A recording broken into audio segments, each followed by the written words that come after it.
In today's video, I'm going to teach you how to remove a non-Steam game from your Steam library. If you've added a shortcut for a game or app into Steam and you no longer want it showing in your library, the good news is that removing it is very quick.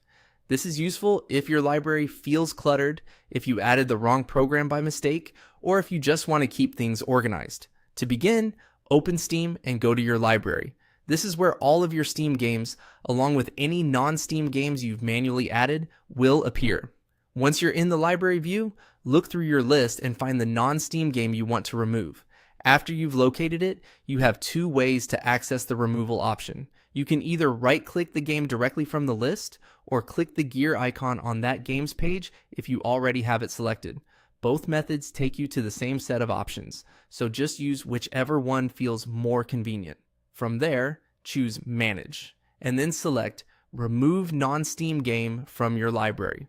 This tells Steam that you want to remove that shortcut from your library list.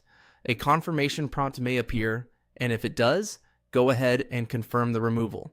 Once you confirm, the non-Steam game will disappear from your Steam library.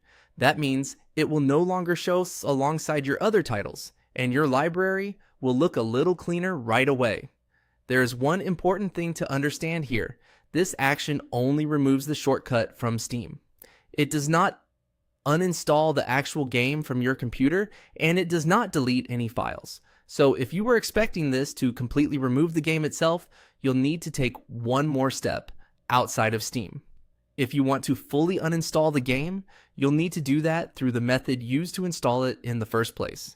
In many cases, that means going into Windows settings and uninstalling it from your apps list.